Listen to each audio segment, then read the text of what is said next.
Welcome back to the urinary system with M.Hook. We're going to look at the physiology now that we've looked at the anatomy. We looked at the large-scale macroscopic view of a kidney, and then we looked at the nephron. So this time we're going to look at the processes going in the nephron and the rest of the urinary system. Okay. We discussed last time that the kidneys filter a huge amount of blood when we're at that rest and digest parasympathetic part of our autonomic nervous system. And so we filter our blood.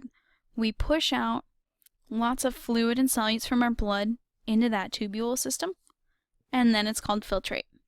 So basically it's everything that's small enough to fit through those holes. So it's blood plasma and the solutes in there, except those like large proteins such as albumin or fibrinogen. Those are too big. They don't fit through. So you won't see any of those normally in your filtrate. You also won't see red blood cells, for example, because those should be too big to fit through too. They don't fit through those little holes. But glucose, potassium, water, those all fit through. So then we take that filtrate, it goes into the capsule, and then it starts moving through the tubule system. We reabsorb what we want to keep in our body, we secrete waste we want to get rid of. And at the end of that process, anything still left in the tubule is urine. That's going to be less than 1% of the original filtrate, 1/125th. So 1 out of every 125 parts is still going to be there. So 124 pieces of that are going to go back into our blood. It's a nice animation through Wiley. Okay, so the three processes going on here, and these are big, is that filtration, where we make filtrate, reabsorption, where we take that 124 out of 125 parts back into our body, back from the tube system into our blood, and then tubular secretion, where we push wastes from our blood into the tubule system. So this is a really nice, simple model. Filtration, we've got our filtrate. It's moving through the tubule system. If we take things from the tube back into our blood, we reabsorb it. So remember, we absorbed nutrients the first time in our digestive tract, brought it from our digestive tract into the blood, and now we're reabsorbing it back into the blood. And if we push molecules from the blood into the tube, that's secretion. Okay. So now let's look a little bit at filtration. That's going to be based on pressure. The more pressure pushing outwards, the more filtrate we're going to make. We're going to have two types of pressure. We're going to have hydrostatic pressure, so that's basically like water pressure pushing on the outside of these vessels. And we're also going to have osmotic pressure. So if you remember osmosis, basically water wants to move to make two areas equal concentrations. So let's say we have a dividing line here, and these little dots are the solute, maybe like salt or sugar. Okay. So there's far more solute over here. Remember, it's hypotonic, whereas this had less. So it's hypotonic, low solute. So what water would want to do to make these two parts equal is to move this way, if the molecule itself can't diffuse. So that's osmosis, right? The movement of water to try to make things equal. We'll look more at that. So glomerular filtration is passive. Remember, passive means it doesn't require energy input. So active processes like primary active transport, you need ATP. Passive, you don't. So it's going to be based on pressure. And we're not going to be doing any reabsorption or secretion yet. We're just going to be pushing fluid from the blood into the capsule. So the filtration membrane is the area that has to be crossed from the blood into the capsule. And we talked about it's porous. That capillary is fenestrated, so it's got these little holes in it. Anything smaller than those holes can fit through. Anything bigger can't. So water and solutes smaller than proteins, so glucose, amino acids, the building blocks of proteins, all can pass through. But you shouldn't have many proteins and you shouldn't have cells in there. They're too big. And what's cool is if a protein gets stuck in the hole, those podocytes, the feet cells on the outside, they can eat it. There's the podocyte there. There's the fenestration, or holes. So there's our glomerulus, the capillary, with the fenestrations, the pores, and the podocytes on the outside. And anything smaller than those holes can pass through. Whereas plasma proteins, they can't fit through like we said, so they stay in the blood. So they go through and they exit. And because our proteins stay in the blood, some water wants to stay too. Remember osmosis? Cool. So that's going to be important. Okay. So there are 3 pressures that affect filtration. The highest pressure, the one pushing fluid out of the glomerulus into that space, is called the hydrostatic pressure in glomerular capillaries. So because the afferent arteriole is bigger than the efferent, that blood in the glomerulus is going to be under a lot of pressure. There's going to be a lot of force from the water in that vessel pushing outwards on it. That's the hydrostatic pressure. We have 2 forces that work against it though. One is the hydrostatic pressure in the capsular space. So that Bowman's capsule, the glomerular capsule, it can only fill with so much fluid until it gets so full that it starts pushing backwards. And also the osmotic pull of those proteins. So there's an osmotic pressure that water wants to move back into our blood flow there. It wants to go from the capsular space back into the blood so that we can maintain closer to equal concentrations. Okay. So when you combine these forces, and what I mean by that is if you have a force pushing outwards, you would, so let's say there's a pressure going that way, and here's a pressure pushing backwards. When you sum them, it would be the one going forwards minus the one going backwards because they're pushing against each other, right? That's their sum. That will give you your net filtration pressure. Think about it like if you're pushing against someone and you're both pushing on each other, you don't both move forward. You only move in the direction of the person who's pushing harder, right? So that's our net filtration pressure. So remember, net, your gross income is how much you get paid right away, like how much they say you make. But your net pay is that minus your taxes and any other fees that you have, your health insurance, for example. Okay. So that net filtration pressure, that's going to be the main determinant of how fast we're making filtrate, our glomerular filtration rate, our GFR. That's going to tell us a lot about kidney function. Okay.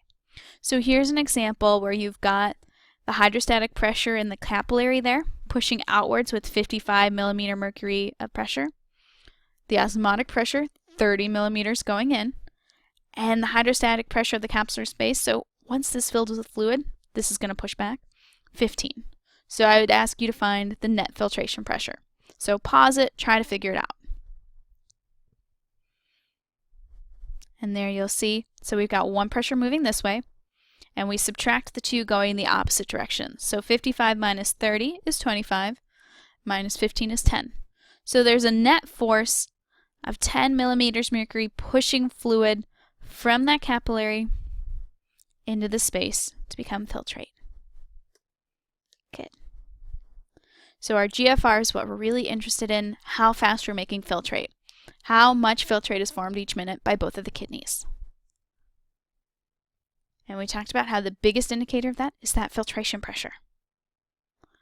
Other important parts is the total surface area. So if you have those podocytes moving their feet, either covering spaces or opening them up.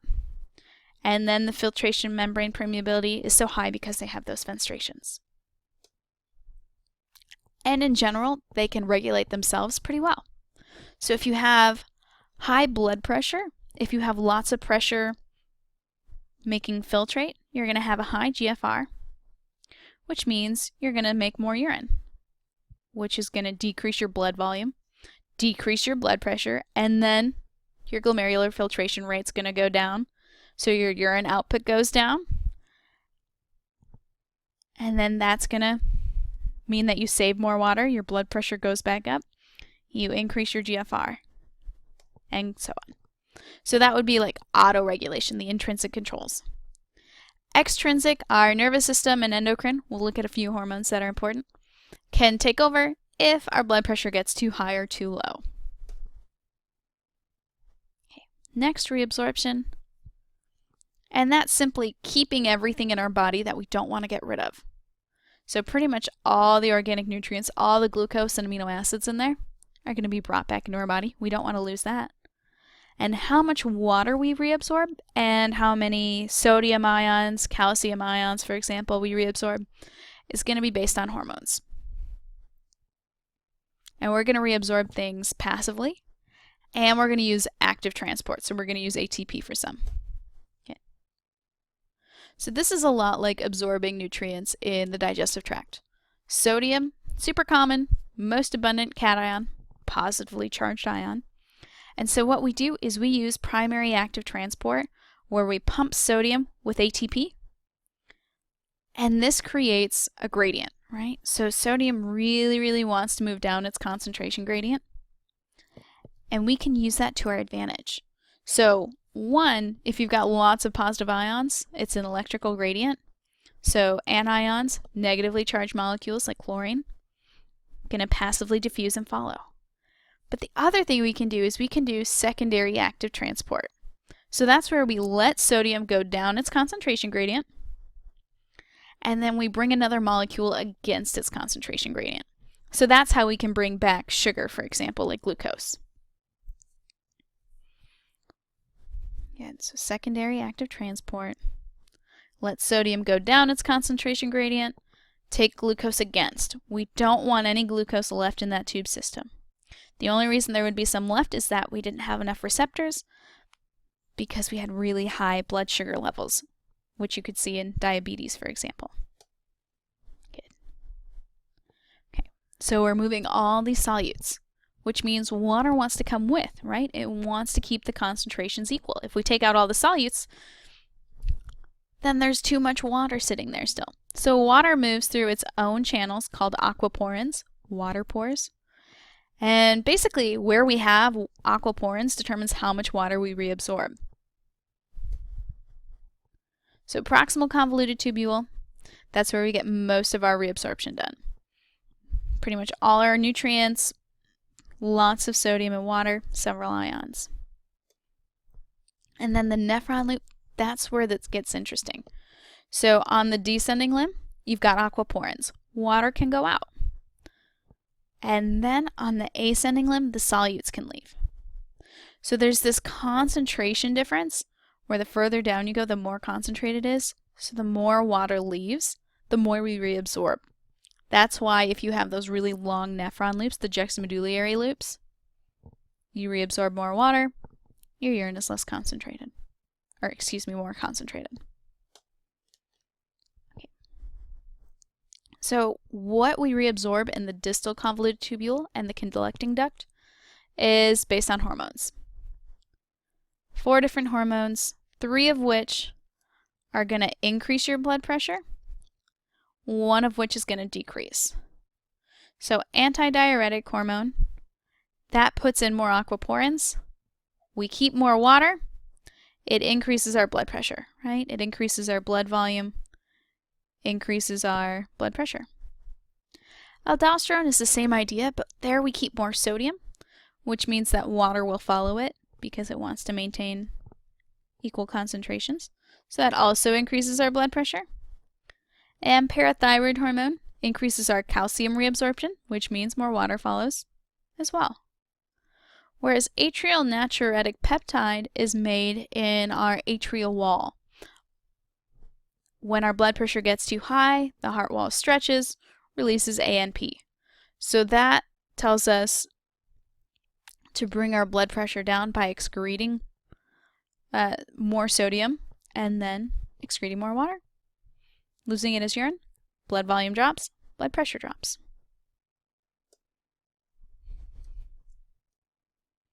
And last, tubular secretion. So anything that we either couldn't fit through the space there, anything that was attached to a transporter protein, anything we want to get rid of at high levels, we can push into the tubule system to excrete. So lots of nitrogenous wastes get pushed there. We can also get rid of some drugs as well. And this is where we could secrete more hydrogen to decrease acidity, increase our pH, or bicarbonate to make it more acidic.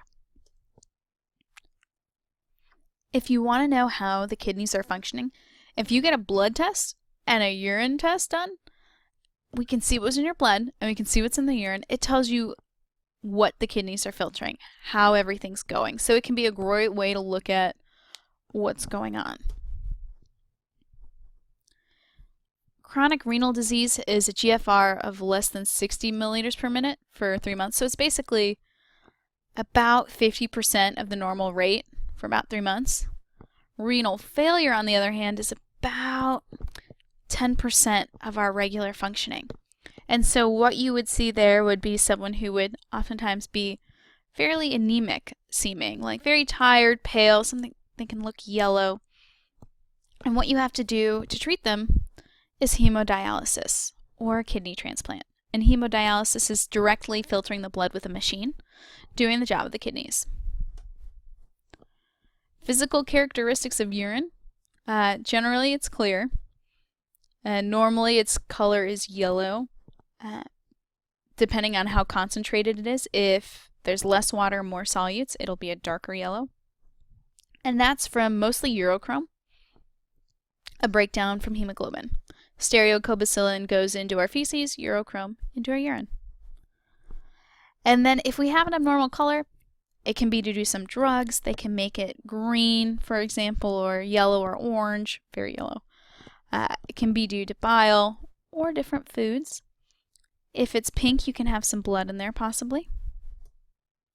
And then the odor, not too strong, usually right away. But if your urine sits out, if you're saving water, which is great, bacteria there will start breaking down and metabolize those wastes and make ammonia. And it smells bad. It can also be altered by some drugs and vegetables. So lots of people talk about asparagus there. If you have the genetics for the receptor to smell it, you can smell metabolism from asparagus. I can't smell it. It's kind of fun. And pH is going to be generally slightly acidic, but it depends on your diet. If you have an acidic diet, you're going to have to get rid of more acid, so your urine's going to be more acidic. If you have an alkaline diet, it'll be more basic. If you vomit a lot, get rid of your stomach acid, it'll be more basic. So what's in urine? Mostly water, and then some solutes like nitrogenous wastes from our metabolism. Other normal solutes, and these levels are going to depend on what we have in our body. We want to maintain homeostasis. But we will do urinalysis in lab where we'll look at what's in our urine, and there are certain things, if their levels are too high, they can tell us about what's going on in our body. We've finished with the kidneys. Let's keep moving. So urine goes from our kidneys, we saw, through the minor, major calyx, renal, pelvis, into our ureters. So they're basically just muscular tubes that go down to the bladder. And at the point where they meet the bladder, in the back of the bladder wall, lower portion, they've got the ureters closing at the end so that urine doesn't flow backwards. We don't want urine going back up to the kidneys. There are 3 layers there. So inside, mucosa, muscularis is the middle, smooth muscle, and then on the outside, we're retroperitoneal, so we don't have serosa, we have adventia. So there's a nice view, mucosa, muscularis, adventia. Imbalances, renal calculi. kidney stones. So those are going to be crystallized salts. If they get too large, they can block our ureter. They can cause a lot of pain and pressure there. We can also have issues filtering our blood. So how we treat that, shockwave lithotropy. So really that just sends shockwaves in and breaks down the pieces of crystals into smaller parts. So hopefully we can pass those. Or you can go in and remove them manually. So the Awkward Yeti does cute cartoons, and in the digestive tract we looked at how the gallbladder was so proud of making the stones, and now it has to get rid of them. And continued. You can pause it if you want to laugh to yourself a little bit longer. Okay. So we've made it to our bladder. Also retroperitoneal, right behind the pubic symphysis, so where our pubic bones meet in the front. Males are going to look a little different than females. Females will have the uterus posterior, whereas males will have the prostate gland around the urethra right underneath the bladder. You've got 3 tubes, 3 openings going into the bladder. You've got the ureters coming in, and then you've got the urethra exiting. So that makes a little triangle, and that's called the trigon. If you have an infection in your bladder, that's hard to get rid of there. Okay. And layers of the muscle wall, fairly similar to the ureters, except our muscular layer is called the detrusor muscle. You've got 3 layers of smooth muscle. So when you urinate, the autonomic nervous system is going to tell this to contract.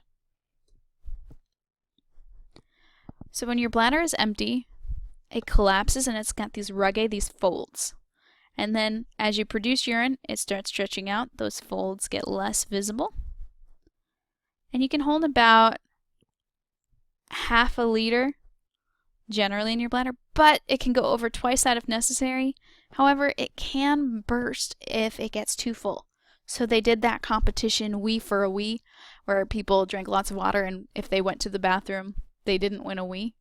And someone died because they took in so much water and didn't go to the bathroom. Okay, so here's the male bladder. There's the ureters coming in, urethra exiting. There's the trigon. And then you can see just underneath we've got the prostate gland. It's kind of like a donut. And then we've got our urethra going through there, through this intramembranous layer, and then through the penis, through that spongy tissue. Female, urethra much shorter. There's our trigon here. Urethra is the muscular tube. Once the bladder empties, it goes through the urethra and out. You've got 2 sphincters, just like in your anal canal. Internal, smooth muscle, involuntary, done by the autonomic nervous system.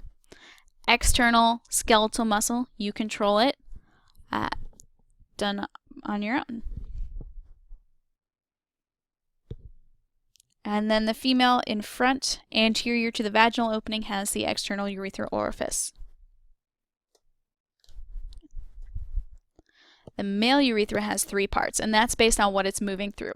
So when it's through the prostrate, prostatic urethra, then the membranous urethra, then the spongy urethra. And this acts as double duty, so it carries semen and urine. And you can see how if the prostate gets enlarged, this could cut off blood flow. So micturition or urination, you have to open your internal sphincter, and your bladder muscle, the detrusor muscle, has to go based on the autonomic nervous system. And then you control the opening of that external sphincter. Incontinence, urination without control, 2 different types. Stress incontinence, so that's pressure on the bladder. So like if a woman's pregnant, she'll have extra pressure there and she could urinate. And overflow is when the bladder's too full. On the opposite end, urine retention, you can't pee. It's common after anesthesia or if you have that large prostate. And what you'll need to do there is catheterize it so that you can expel the urine. Horseshoe kidneys, there's a fun imbalance where the kidneys never fully separate, so there's this fused portion across the middle. Generally doesn't cause an issue. Polycystic, you have these fluid-filled cysts. We dissected a pig kidney one time and there was all this kidney tissue, looked the same as the other, but it was in circles and there was an empty space there. Cysts. Okay, so developmental aspects. Infants have small bladders. Their urine is less concentrated, so they urinate more often. They also don't have that voluntary control yet, so that takes a while. As we age, elderly people's kidneys are usually much smaller, and their GFR is going to be fairly low. Also, you have that bladder shrink, and you get less bladder tone for your detressor muscle. So you can have nocturia, where you have to get up to urinate at night, and incontinence. Okay, have a great day.